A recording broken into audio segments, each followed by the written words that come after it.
Dr. Seward's Diary.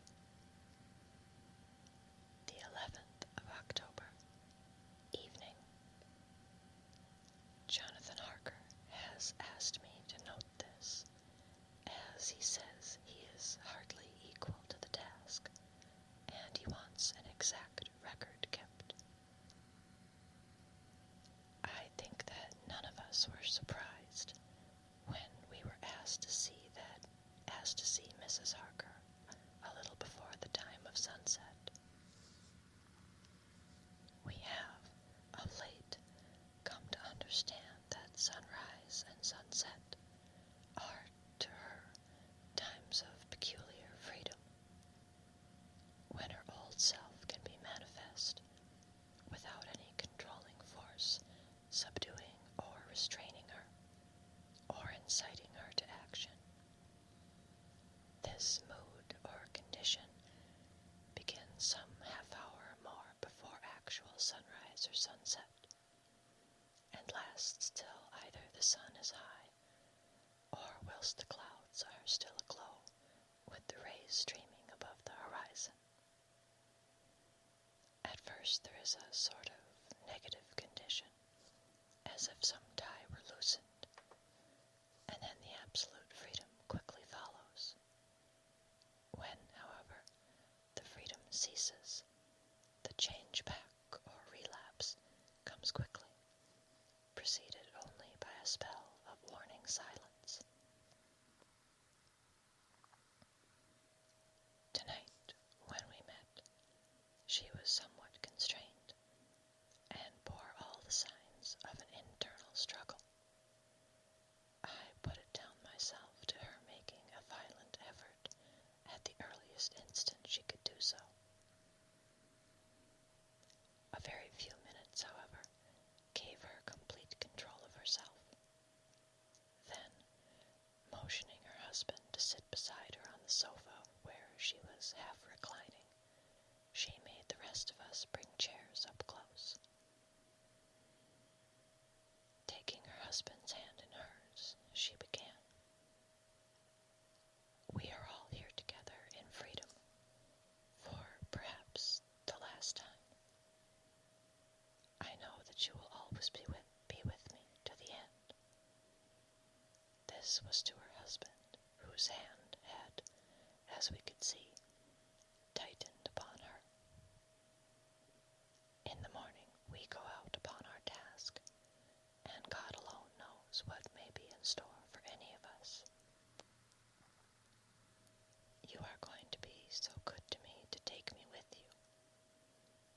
I know that all that brave, earnest men can do for a poor, weak woman, whose soul perhaps is lost. No, not yet, but is, at any rate, at stake. You will do. But you must remember that I am not as you are. There is a poison in my blood, in my soul, which may destroy me, which must destroy me, unless some relief comes to us. Oh, my friends, you know as well as I do that my soul is at stake. And though I know there is one way out for me, you must not, and I must not take it. She looked appealingly to us all in turn, beginning and ending with her husband. What is that way? Asked Van Helsing in a hoarse voice. What is that way which we must not take, may not take? That I may die now, either by my own hand or that of another, before the greater evil is entirely wrought. I know, and you know, that were I once dead, and you could and would set free my immortal spirit, even as you did my poor Lucy's. Were death, or the fear of death, the only thing that stood in the way, I would not shrink to die here now, amid against the friends who love me. But death is not all. I cannot believe that to die in such a case, when there is hope before us and a bitter task to be done, is God's will. Therefore, I, on my part, give up here the certainty of eternal rest, and go out into the dark, where may be the blackest things that the world or the netherworld holds.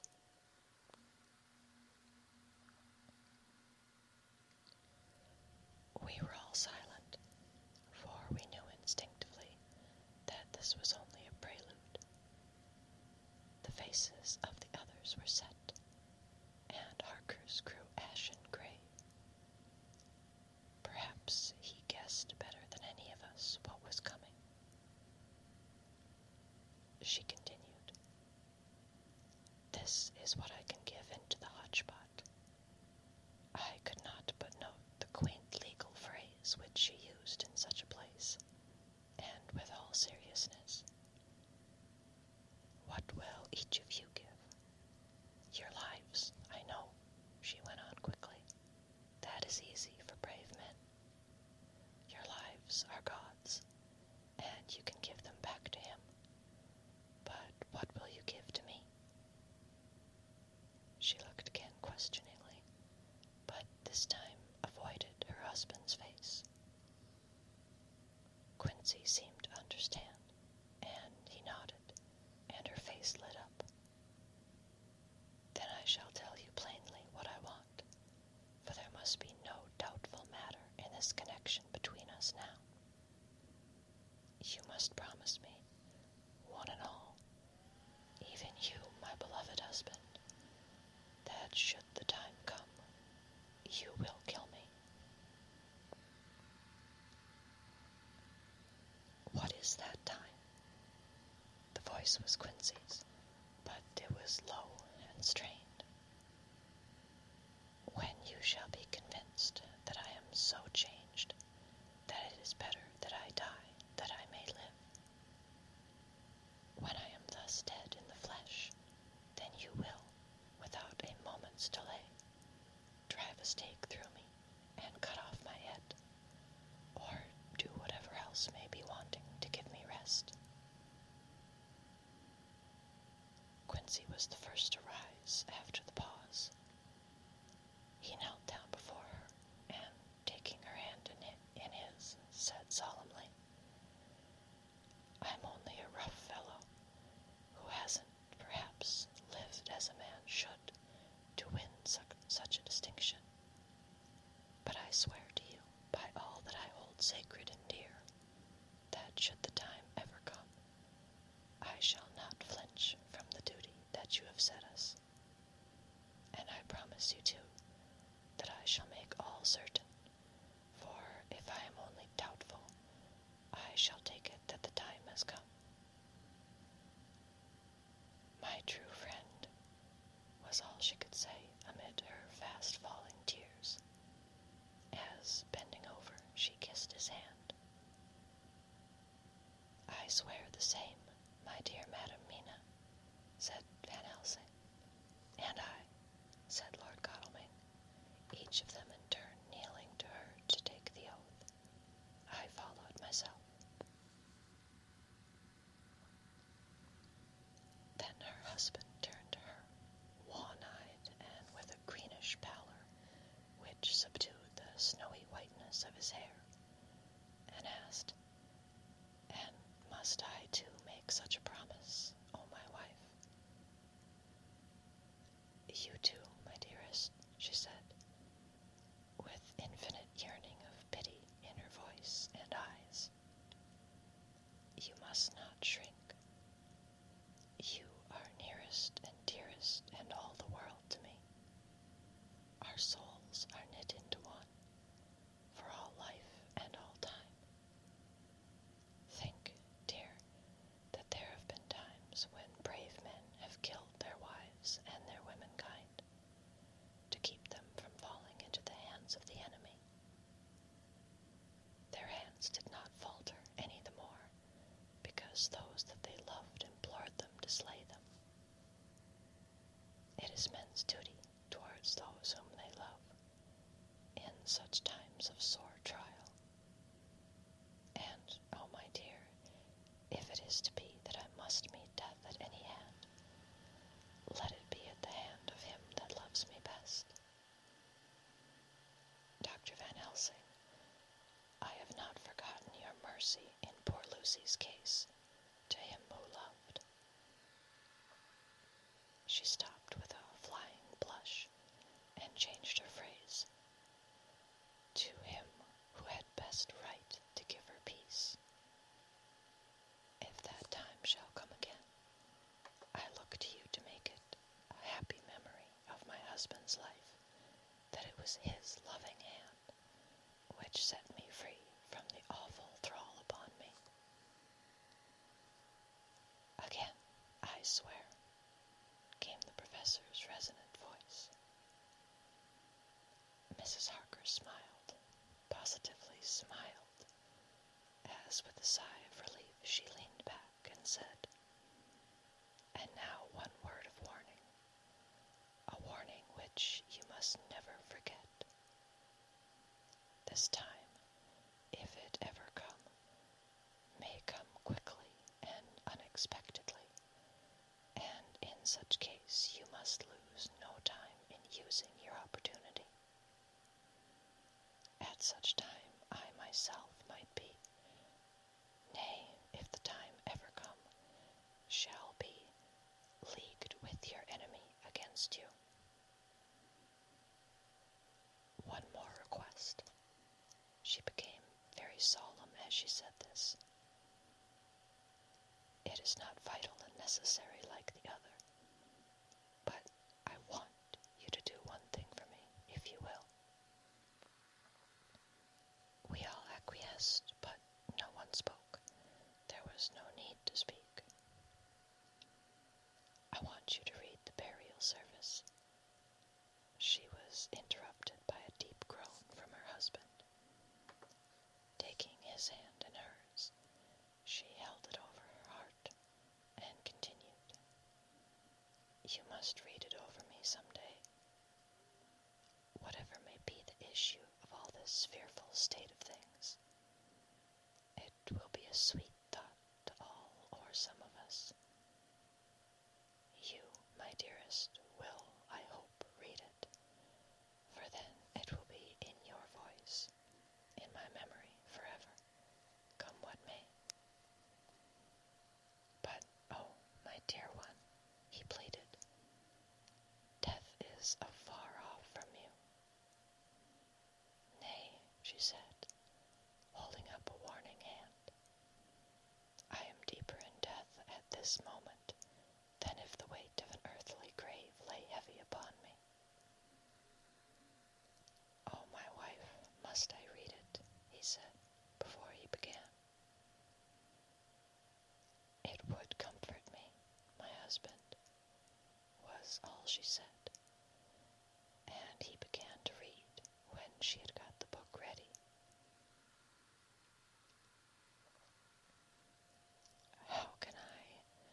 How could anyone tell of that strange scene, its solemnity, its gloom, its sadness, its horror, and, withal, its sweetness? Even a skeptic, who can see nothing but a travesty of bitter truth in anything holy or emotional, would have been melted to the heart had he seen that little group of loving and devoted friends kneeling round that stricken and sorrowing lady, or heard the tender passion of her husband's voice, as in tones so broken and emotional that he often had to pause, he read the simple and beautiful service from the burial of the dead. I cannot go on. Words and voices fail me. She was right in her instinct, strange as it was, bizarre as seem, even to us who felt its potent influence at the time. It comforted us much, and the silence, which showed Mrs. Harker's coming relapse from her freedom of soul, did not seem so full of despair to any of us as we had dreaded.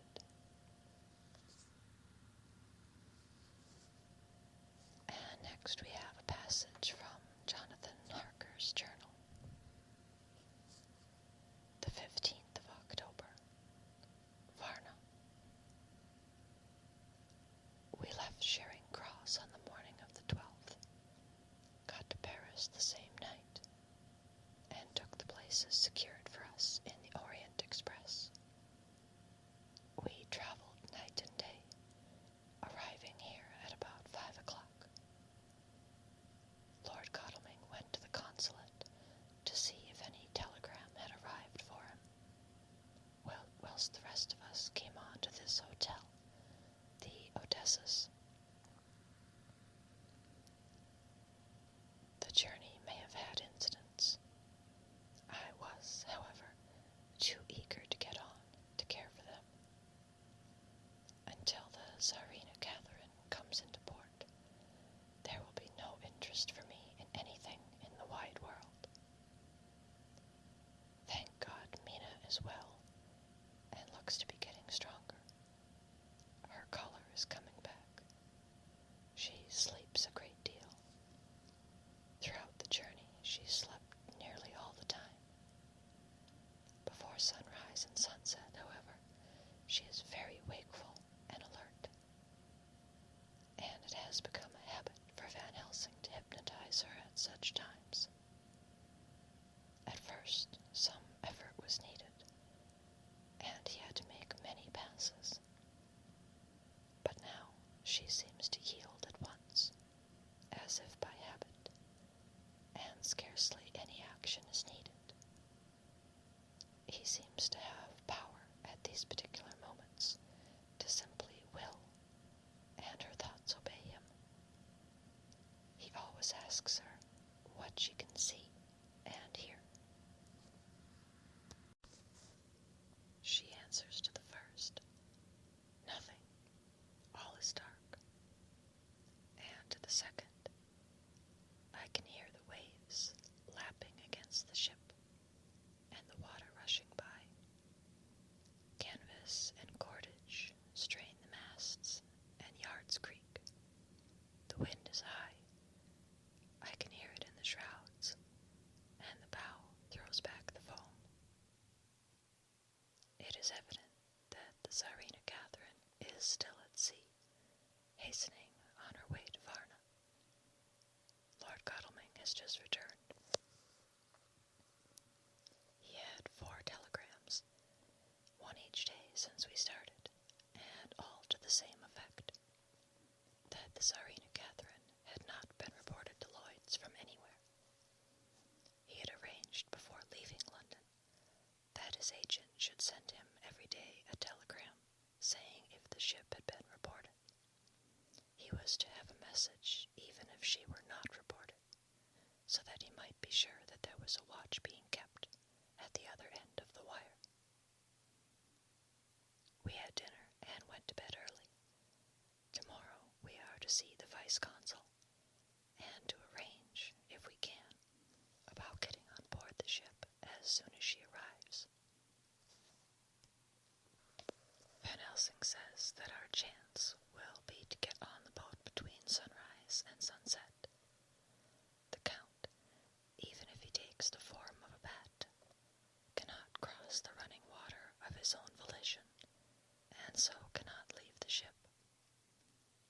As he dare not change to man's form without suspicion, which he evidently wishes to avoid, he must remain in the box.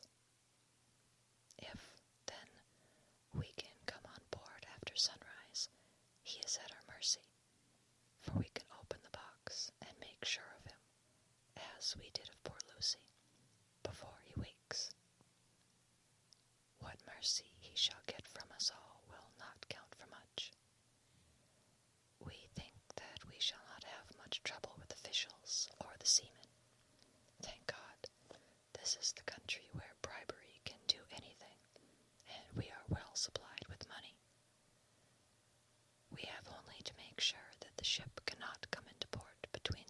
sunset and sunrise without our being warned, and we shall be safe. Judge Moneybag will settle this case, I think. The 16th of October. Mina's report still the same. Lapping waves and rushing water, darkness and favoring winds. We are evidently in good time, and when we hear of the Czarina Catherine, we shall be ready. As she must pass the Dardanelles, we are sure to have some report. The 17th of October. Everything is pretty well fixed now, I think, to welcome the Count on his return from his tour.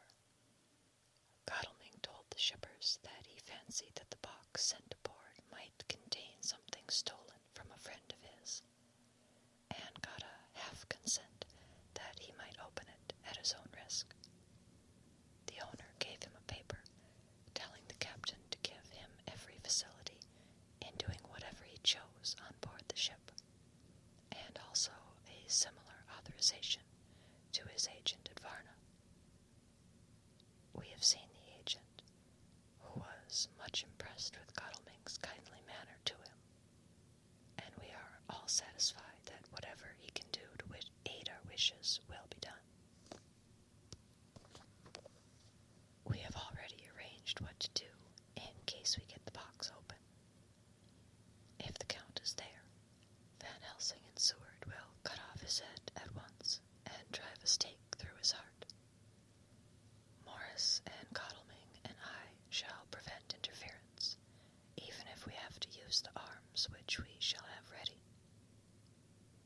The professor says that if we can so treat the Count's body, it will soon after fall into dust. In such case, there would be no evidence against us, in case any suspicion of murder were aroused. But even if it were not, we should stand or fall by our act, and perhaps someday this very script may be evidence to come between some of us and a rope.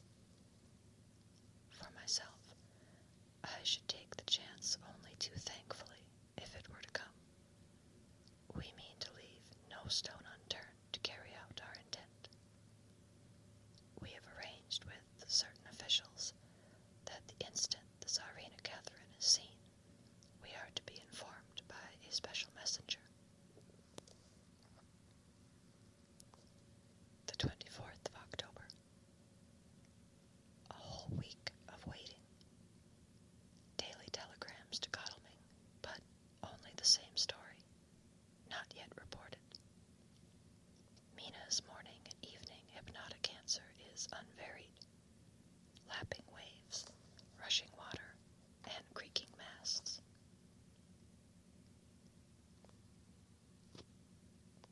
A telegram, October the 24th. Rufus Smith, of Lloyd's, London, to Lord Godalming, care of HBM Vice Consul, Varna. Czarina Catherine reported this morning from Dardanelles.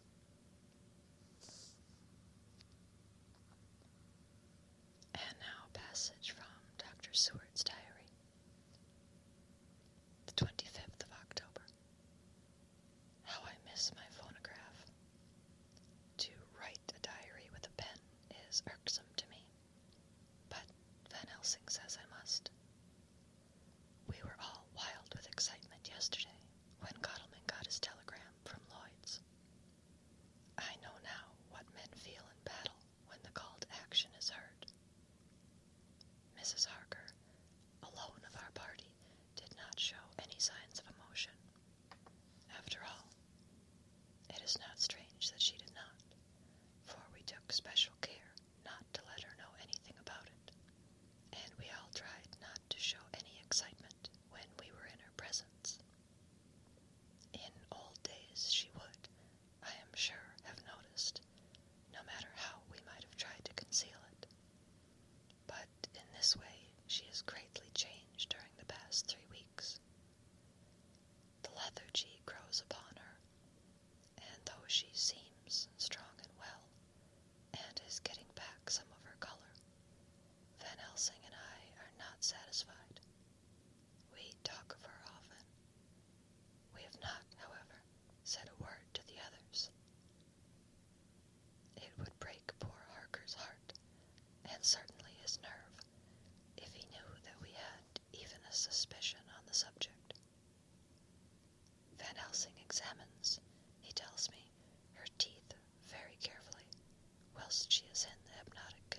the ship's arrival. Mrs. Harker's hypnotic report this morning was the same as usual, so it is possible that we may get news at any moment. We men are all in a fever of excitement, except Harker, who is calm. His hands are cold as ice, and an hour ago I found him wetting the edge of the great Gorka knife which he now always carries with him. It will be a bad lookout for the Count if the edge of that kukri ever touches his throat, driven by that stern, ice-cold hand. Van Helsing and I were a little alarmed about Mrs. Harker today. About noon, she got into a sort of lethargy which we did not like. Although we kept silence to the others, we were neither of us happy about it. She had been restless all the morning, so that we were, at first, glad to know that she was sleeping. When, however, her husband mentioned casually that she was sleeping so soundly that he could not wake her, we went to her room to see for ourselves. She was breathing naturally, and looked so well and peaceful that we agreed that sleep was better for her than anything else. Poor girl, she has so much to forget that it is no wonder that sleep, if it brings oblivion to her, does her good. Later,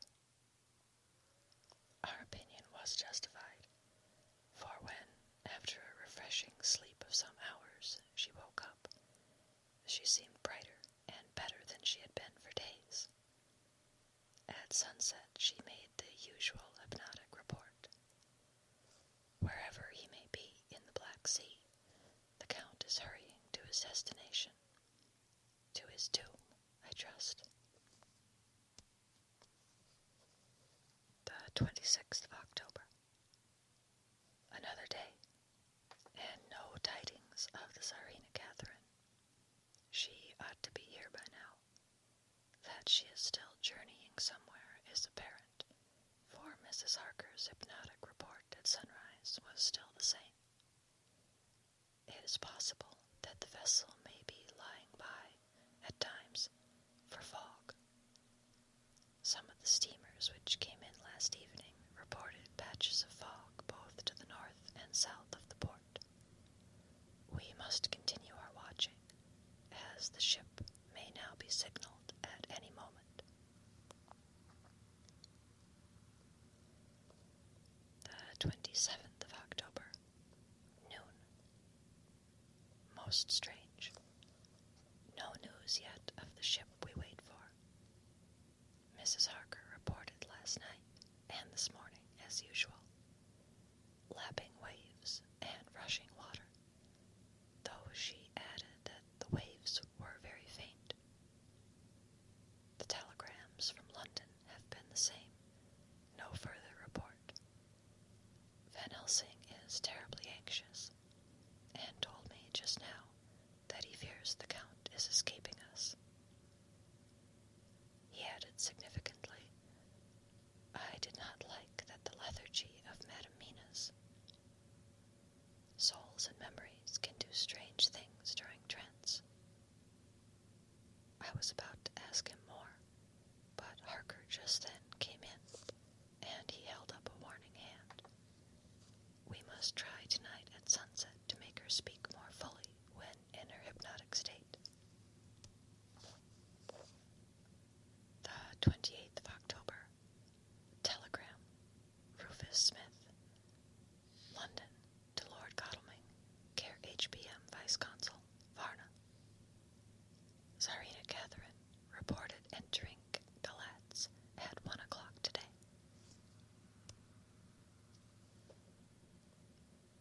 And back to Dr. Seward's diary. The 28th of October. When the telegram came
said not a word, and in a few seconds stood up with his face sternly set. Lord Godalming grew very pale, and sat breathing heavily. I was, myself, half stunned, and looked in wonder at one after another. Quincy Morris tightened his belt with that quick movement which I knew so well. In our old wandering days, it meant action. Mrs. Harker grew ghastly white, so that the scar on her forehead seemed to burn. But she folded her hands meekly and looked up in prayer. Harker smiled, actually smiled, the dark, bitter smile of one who is without hope. But at the same time, his action belied his words, for his hands instinctively sought the hilt of the great kukri knife and rested there. "When does the next train start for Galatz?" said Van Helsing to us generally. "At 6:30 tomorrow morning." We all started, for the answer came from Mrs. Harker. "How on earth do you know?" said Art. "You forget, or perhaps you do not know, though Jonathan does, and so does Dr. Van Helsing, that I am the train fiend. At home in Exeter, I always used to make up the timetables so as to be helpful to my husband. I found it so useful sometimes that I always make a study of the timetables now. I knew that if anything were to take us to Castle Dracula, we should go by Glad's, or at any rate through Bucharest, so I learned the times very carefully. Unhappily, there are not many to learn, as the only train tomorrow leaves, as I say." "Wonderful woman," murmured the professor. "Can't we get a special?" asked Lord Godalming. Van Helsing shook his head. "I fear not. This land is very different from yours or mine. Even if we did have a special, it would probably not arrive as soon as our regular train. Moreover, we have something to prepare. We must think. Now, let us organize. You, friend Arthur, go to the train and get the tickets, and arrange that all be ready for us to go in the morning. Do you, friend Jonathan, get to the agent of the ship, and get from him letters to the agent in Glad's, with authority to make a search of the ship, just as it was here. Quincy Morris, you see the vice-consul, and get his aid with the fellow in Glad's, and all he can do to make our way smooth, so that no times be lost when over the Danube. John will stay with Madam Mina and me, and we shall consult. For so if time be long, you may be delayed, and it will not matter when the sun set, since I am here with Madam to make report." "And I," said Mrs. Harker brightly, and more like her old self than she had been for many a long day, "shall try to be of use in all ways, and shall think and write for you as I used to do. Something is shifting from me in some strange way, and I feel freer than I have been of late." The three younger men looked happier at the moment, as they seemed to realize the significance of her words. But Van Helsing and I, turning to each other, met each a grave and troubled glance. We said nothing at the time, however. When the three men had gone out to their tasks, Van Helsing asked Mrs. Harker to look up the copy of the diaries and find him the part of Harker's journal at the castle. She went away to get it. When the door was shut upon her, he said to me, "We mean the same, speak out. Here is some change. It is a hope that makes me sick, for it may deceive us. Quite so.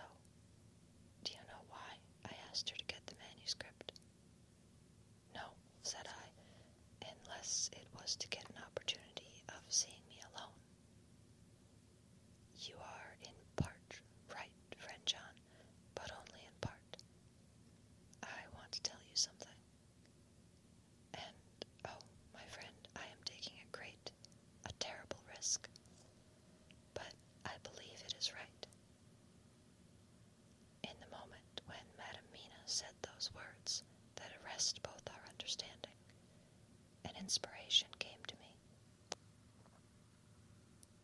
In the trance of 3 days ago, the Count sent her his spirit to read her mind.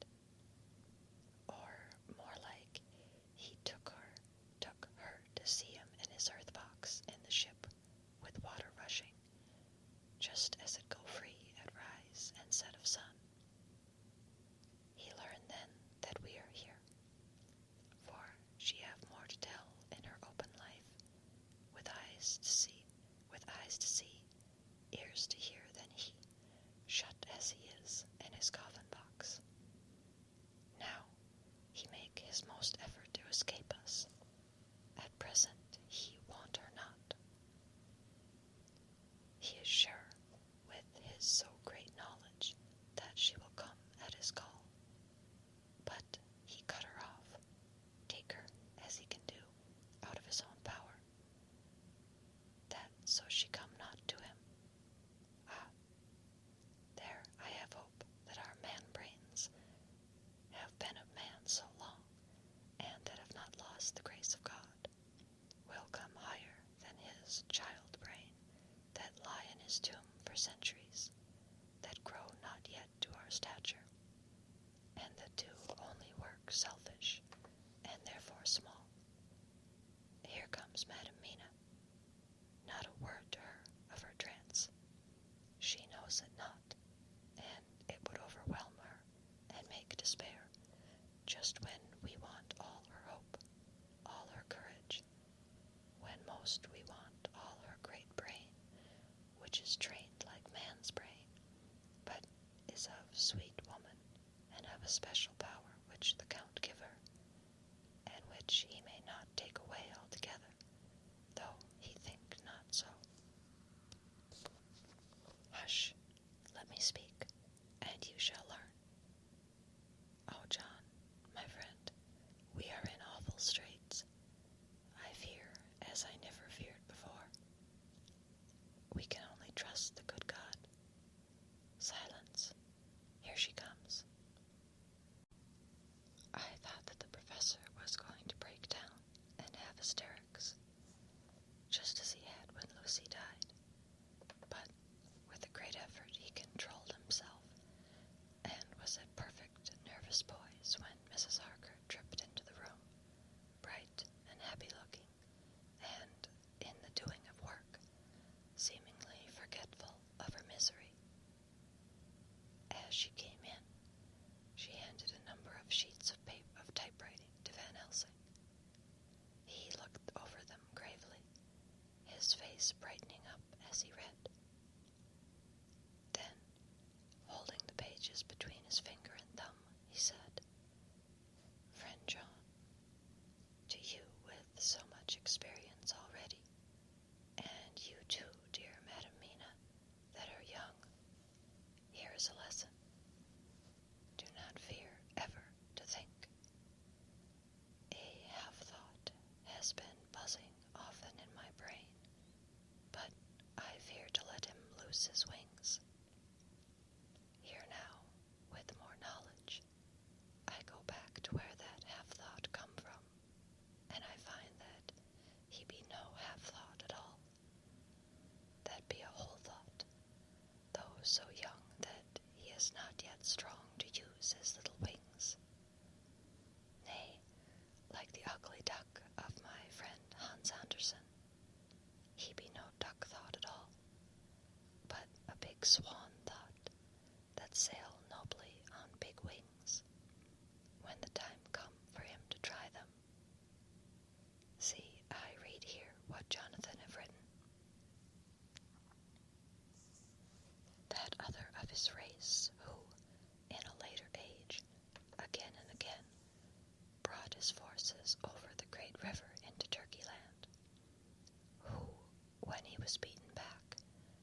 as there are elements which rest, yet when in nature's course they move on their way and they touch the poof, and there comes a flash of light, heaven-wide, that blind and kill and destroy some, but that show up all earth below for leagues and leagues.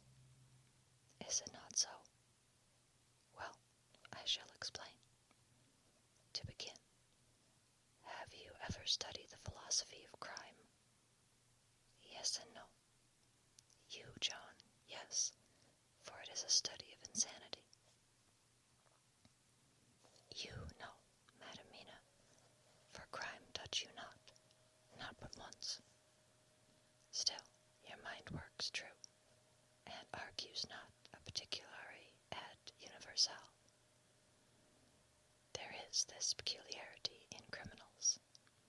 It is so constant in all countries and at all times that even police, who know not much from philosophy, come to know it empirically, that it is to be empiric.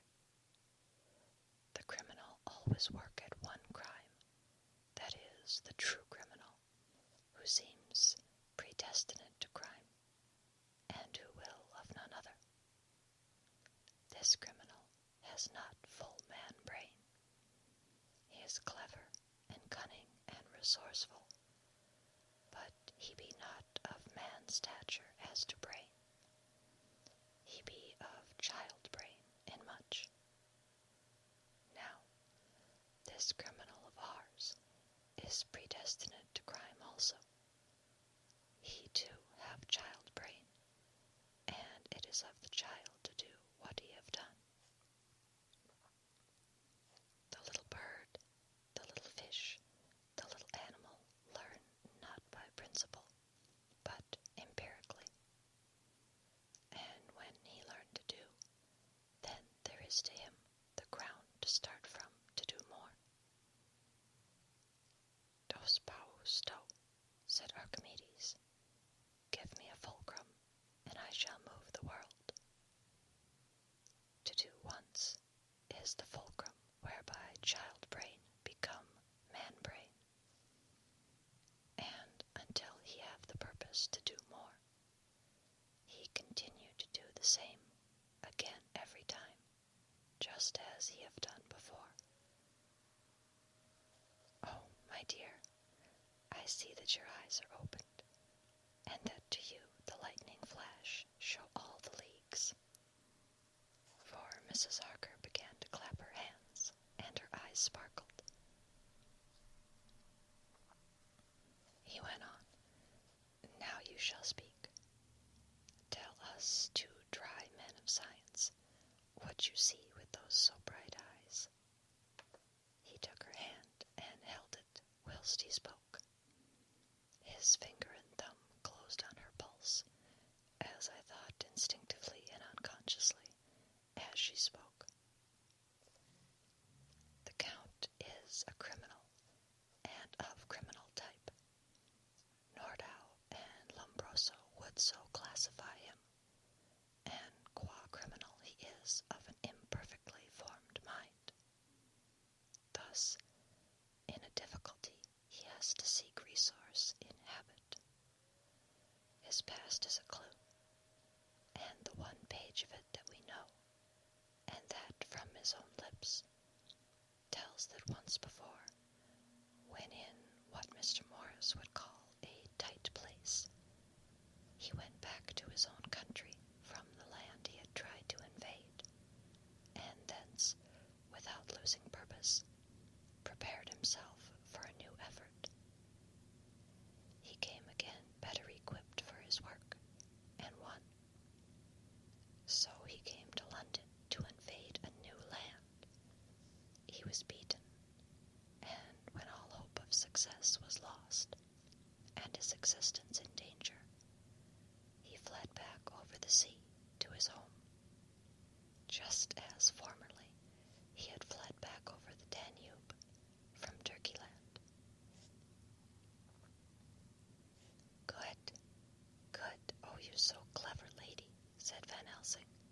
enthusiastically as he stooped and kissed her hand.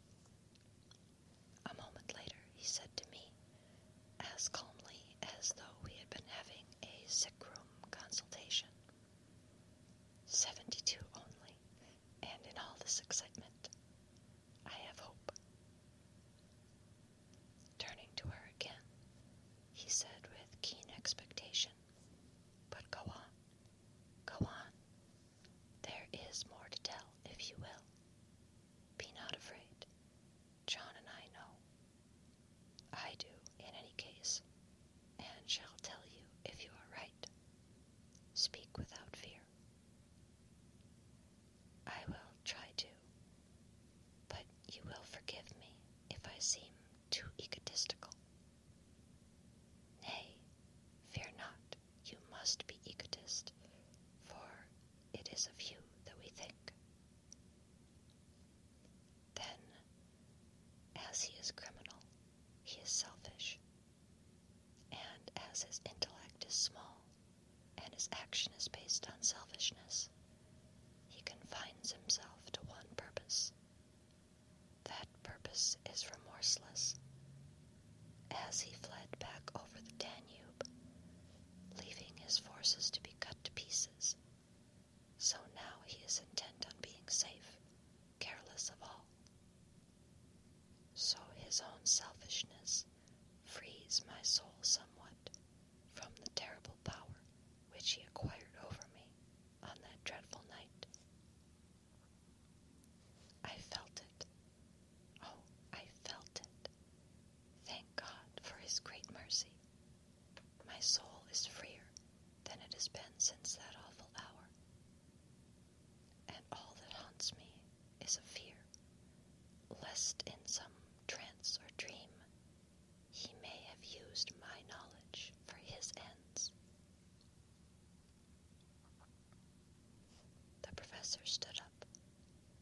He has so used your mind, and by it he has left us here in Varna, whilst the ship that carried him rushed through enveloping fog up to Glatz, where, doubtless, he had made preparation for escaping from us.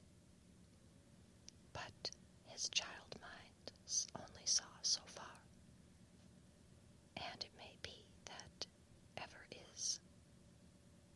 as ever is in God's providence, the very thing that the evildoer most reckoned on for his selfish good turns out to be his chiefest harm. The hunter is taken in his own snare, as the great psalmist says. For now that he think he is free from every trace of us all, and that he has escaped us with so many hours to him, then his selfish child brain will whisper him to sleep. He think, too, that as he cut himself off from knowing your mind, there can be no knowledge of him to you. There is where he failed. That terrible baptism of blood which he gave you makes you free to go to him in spirit, as you have as yet done in your times of freedom, when the sun rise and set. At such times you go by my volition and not his, and this power to good of you and others you have won from your suffering at his hands. This is now all more precious that he know it not, and to guard himself, have even cut himself off from his knowledge of our where. We, however, are not selfish, and we believe that God is with us through all this blackness and these many dark hours. We shall follow him, and we shall not flinch, even if we peril ourselves that we become like him. Friend John, this has been a great hour, and it hath done much to advance us on our way. You must be scribe, and write him all down, so that when the others return from their work, you can give it